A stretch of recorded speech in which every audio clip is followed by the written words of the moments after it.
G'day, have I got a story for you? Check the disclaimer. Season 2, Episode 23. A Merry Car. Little Sweetheart speaking.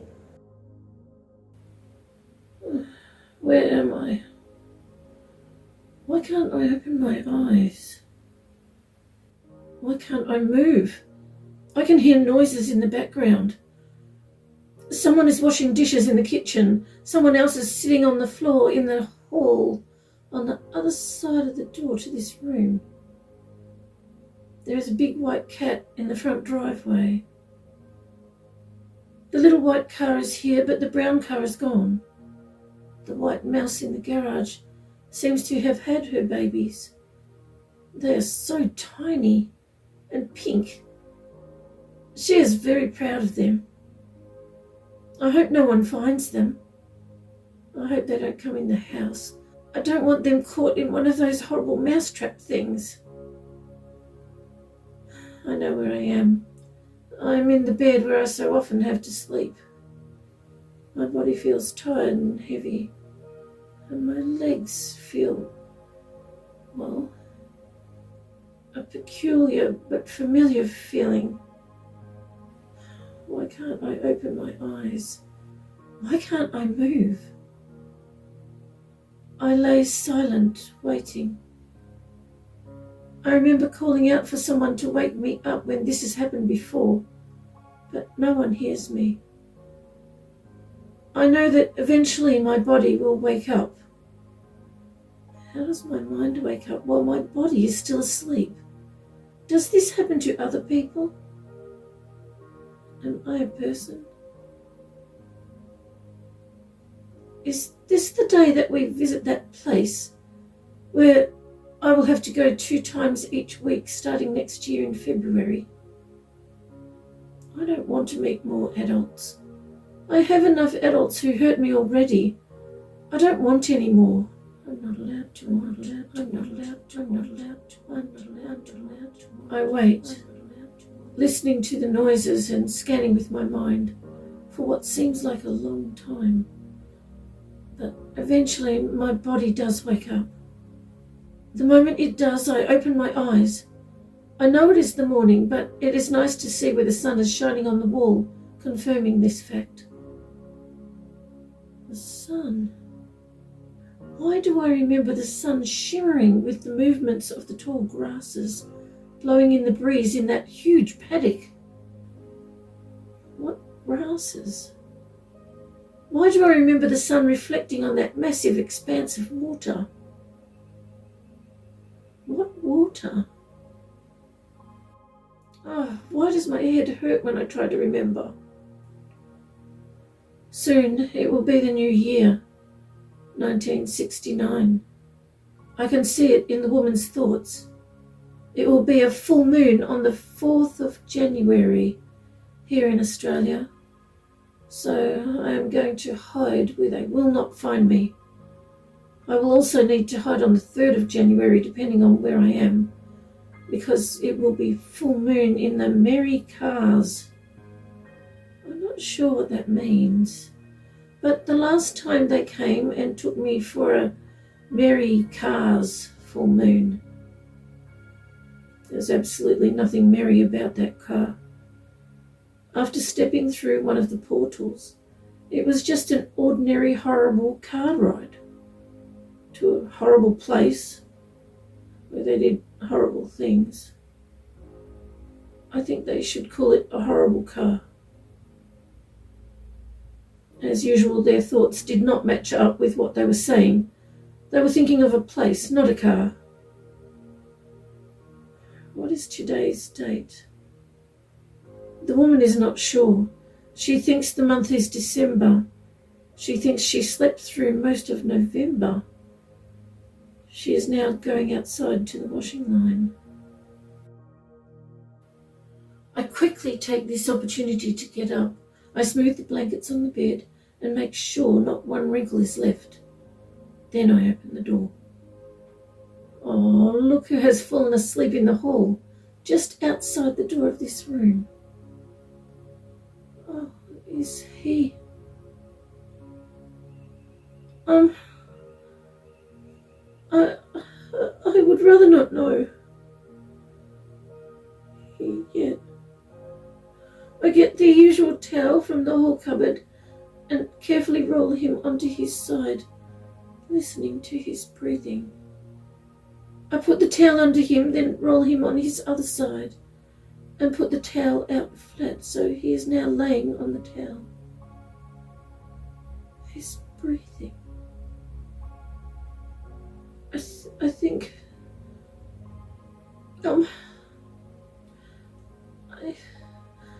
I think... No.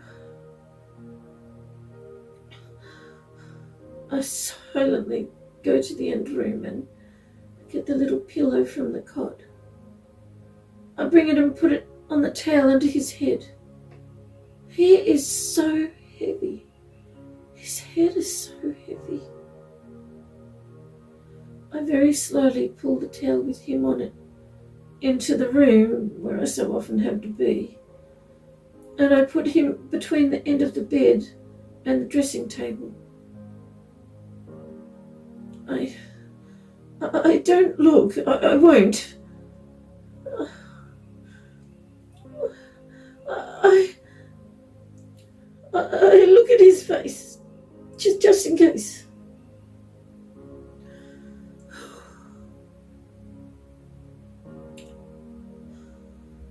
If the woman enters in a rage, she has never gone to the end of the bed before.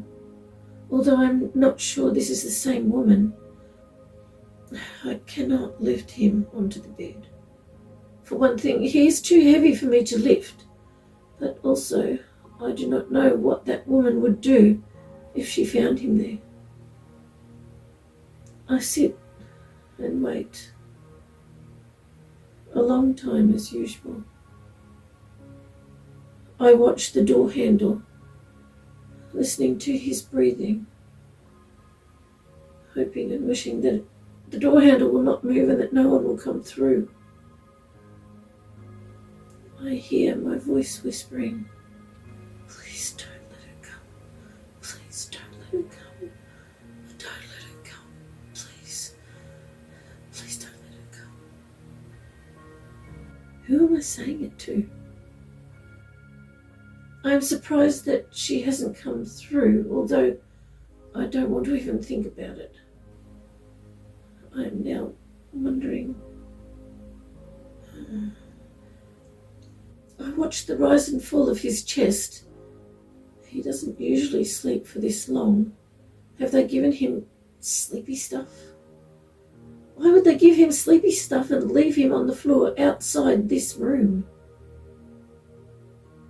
I look at the wall. The sunshine has moved a lot.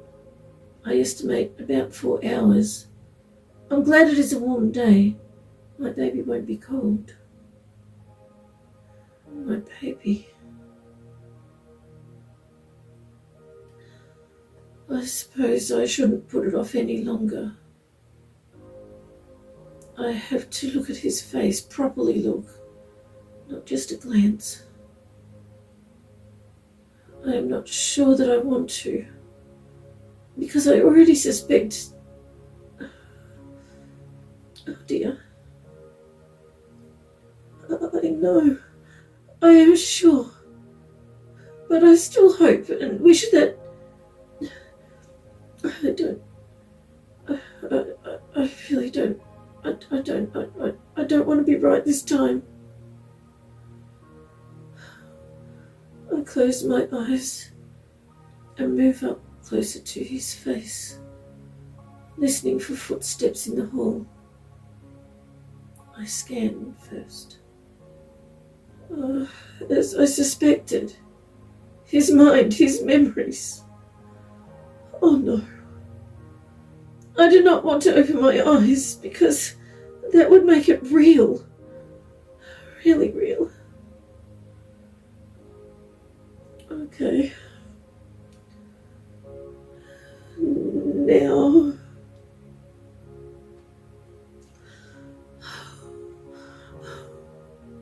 I see before me a beautiful little boy, so peaceful, So serene. So familiar, but also not familiar at all. So similar. It's so different to my baby. His hair is thinner and a bit darker. His fingers, his hands are longer and thinner. The shape of his face, his chin is different. He also looks at least a few months older. This is not my baby. Has this happened before? My baby gone and someone else here? Who is this sweet little boy? I whisper to him, while I am with you, I will protect you as best I can. As I gently push a strand of his hair away from his eye, I wonder, will his eyes be a brownish green like my baby's eyes?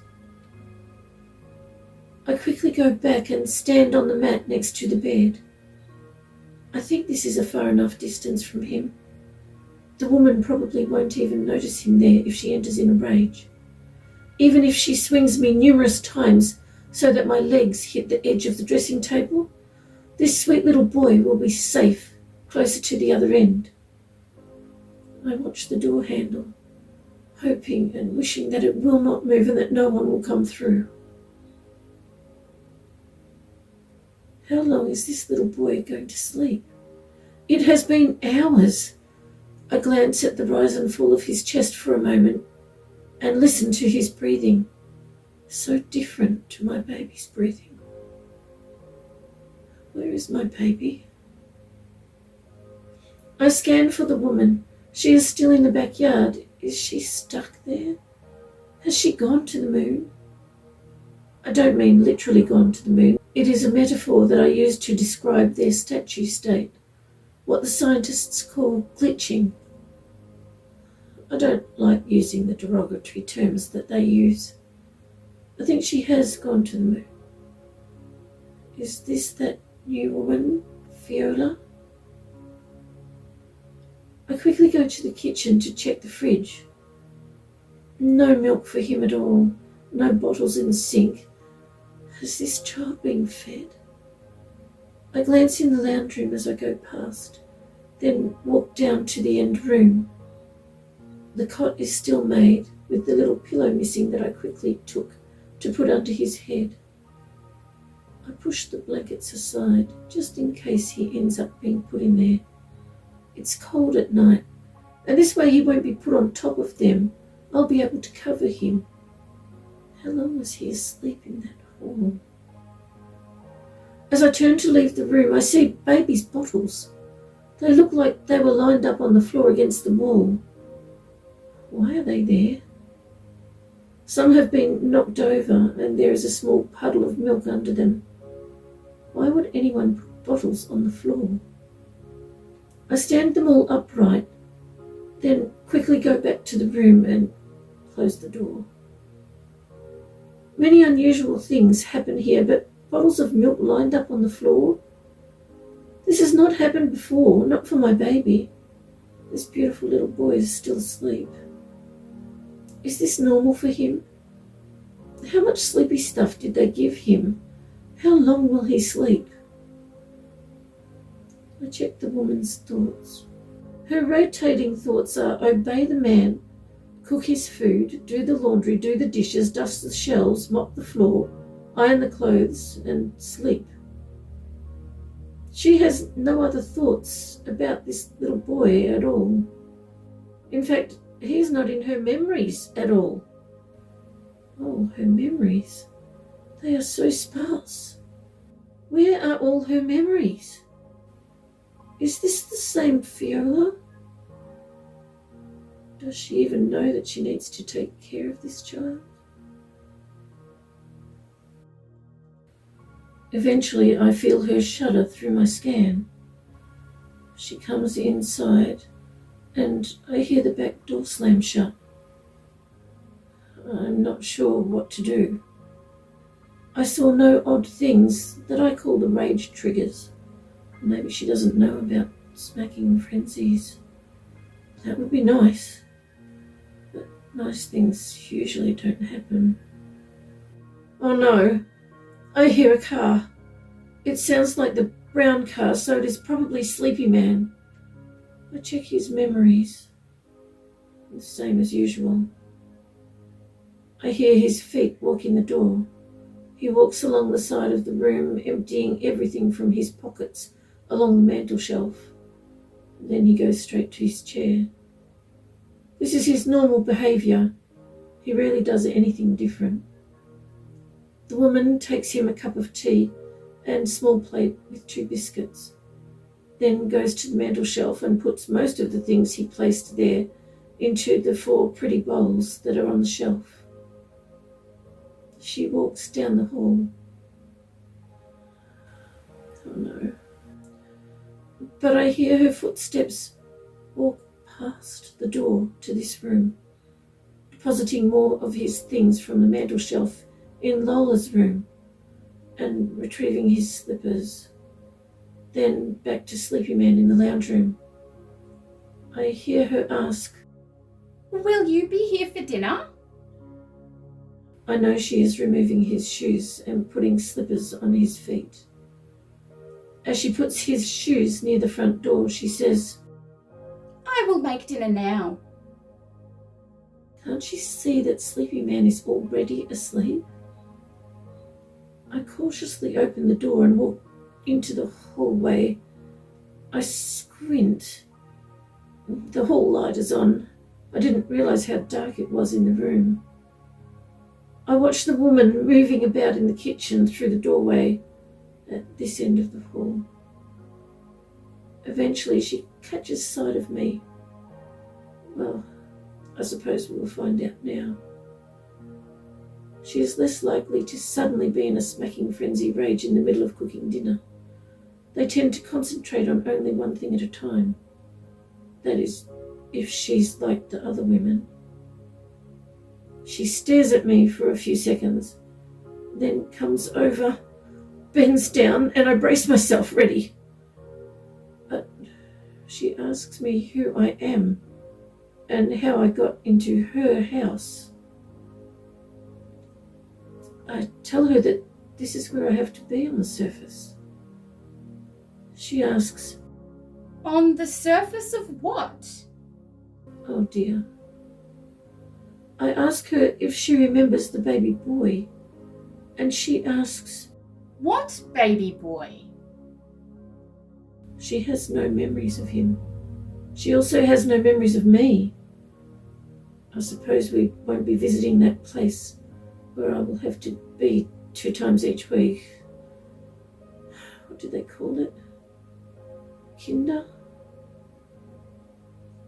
I see in her memories that she opened her eyes and saw those colours and shapes that they make me look at sometimes. She heard instructions repeated over and over again. She sat there listening for hours. Eventually she was removed from the programming machine and told to dress while the scientists asked her questions. These are her first memories. Is this Viola? Her memory continues. As they took her up the elevators to the surface, they said things like, she only knows the basics. And, will she be able to function? She will just have to make do. They put her in one of those long cars and told the dull-aft driver to walk her to the front door to make sure she goes inside. This woman is a new copy. In my estimation, less than a day old. No wonder the bottles were all lined up on the floor. They were there so he can reach them himself and feed himself. What happened to her initial memories? Rising up out of the tank. Did they give her sleepy stuff before that happened so she wouldn't know? What happened to Fiola? And that other woman, also named Fiola? This woman is asking where I came from, where I live, and who my parents are. I came from that room, I answer, pointing to the door. She insists that there is no door there, but she is looking straight at it. I open it and go into the room, but she behaves... Actually, that is so odd. I'm not sure what she's doing, so I check her thoughts. She just sees the continuation of the hallway there. She sees no door. She thinks I walked through the wall and doesn't see me standing here just inside the room. She thinks that I am an hallucination. I wonder how she knows what an hallucination is. I'm sure she didn't know that a moment ago.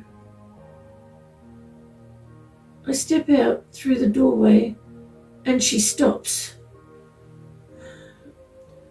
Okay, well, she obviously goes to the moon, often, like the other women. I wonder how long it will last. I go to the kitchen and climb up onto a chair to make sure all the knobs on the oven are turned to the off position. I am used to doing this for the other women. They often went to the moon if Sleepy Man spoke to them while they were cooking, or if they heard an odd noise, or if something suddenly didn't make sense to them. I check for sharp knives so I can hide them behind everything in the second drawer. There are none on the kitchen benches or sink. I find them in the top drawer and quickly hide them. I wonder if that sweet little boy has woken up. I turn to go back to the room to check him. I almost walk into him. Oh, he was so quiet. I didn't even hear a floorboard creak. This child walks. He is standing up, right in front of me. He flings his arms around me and calls me Mum. The woman trembles. Oh no, not now. Well, at least Sleepy Man is still asleep. The woman immediately turns and steps towards the kitchen, but then backs off down the hall while asking where we live and where our parents are. And then she wonders again, is she hallucinating? I tell her that I live wherever I am, just like everyone else. What an odd question. As for our parents, I don't know where they are, but I do know that the child and I don't have the same biological parents. How do I know that? She backs off to the end of the hall and ends up in front of the end room's doorway. I answer question after question, eventually explaining that the door she is standing in front of is where the baby sleeps in the cot. She turns around to look, but I see in her mind all she sees is a blank wall. How can she not see the doorway? How can she not see into the room? What has been done to her? She goes into Lola's room and quickly closes the door with a bang. I wish Lola was here. I busy myself taking care of this beautiful baby boy. Although I suppose I should call him a toddler. Now I know that he can walk. My baby couldn't walk. What has happened to my baby? Why isn't he here? This little toddler is now drinking his second bottle of milk. He holds it himself quite easily. I think this little boy is a few months older than my baby. Do they expect me to think that this is my baby? I wish my baby was here. This beautiful little boy has tired himself out by wandering around the house looking at everything a few times. I just followed him, putting everything he touched back in place. I can see that he is sleepy now. so I put thick blankets on the floor, still folded over a few times, so he has somewhere comfortable to sleep. How much sleepy stuff did they give him? I suppose it has been a few hours now. Maybe he is naturally sleepy. I sit in the end room with him, watching him lay down on the blanket, drinking another bottle of milk, until he falls asleep. And then I clean up the milk mess and line up the remaining bottles next to the wall. I make sure there is a gap between each bottle, so it will be easier for him to pick up without knocking over the others.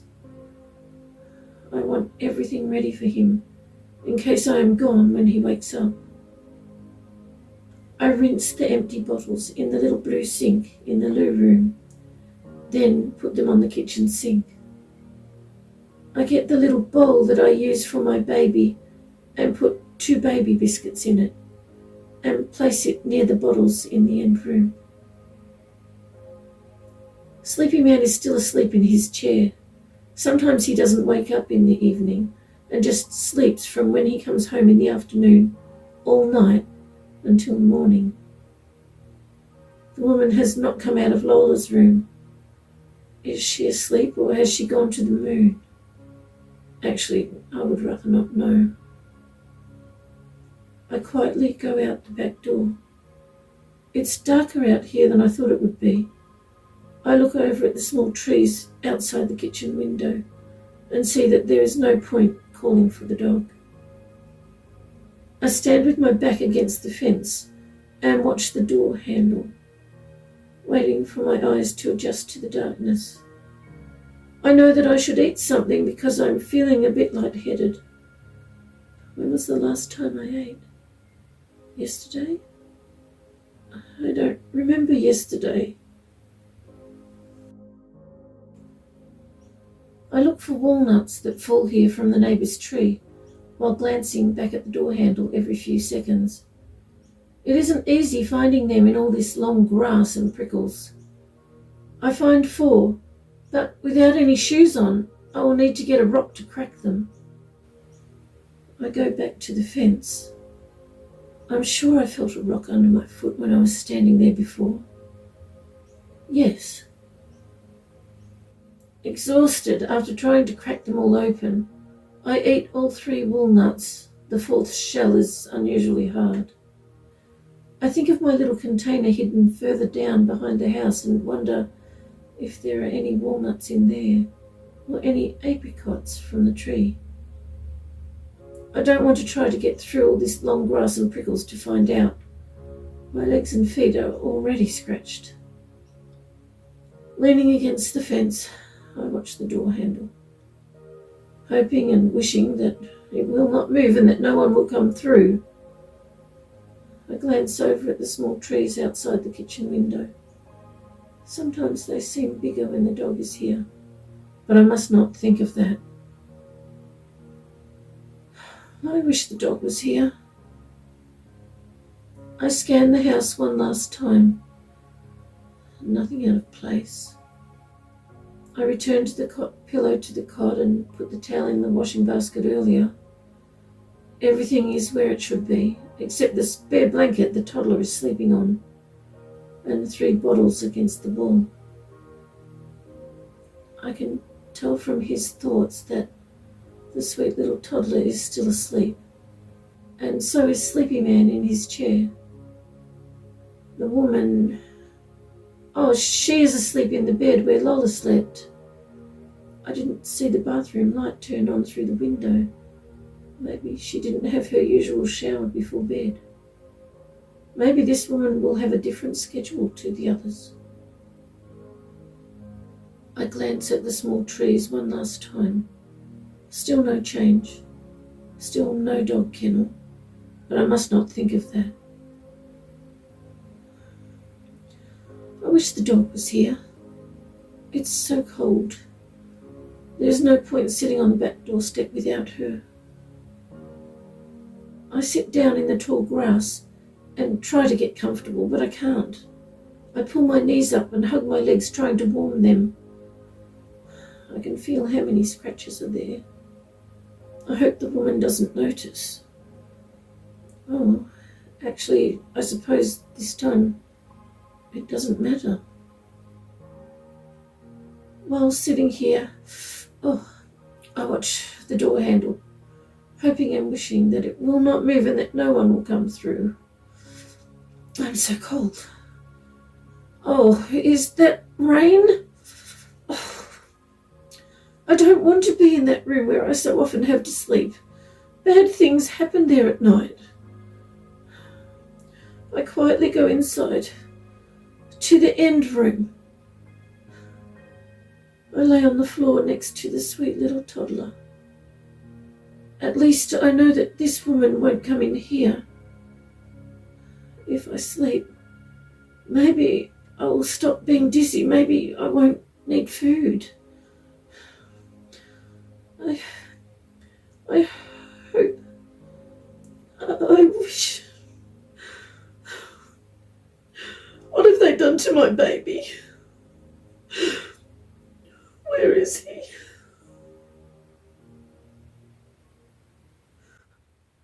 Thank you so much for joining me with a cuppa. I appreciate your company.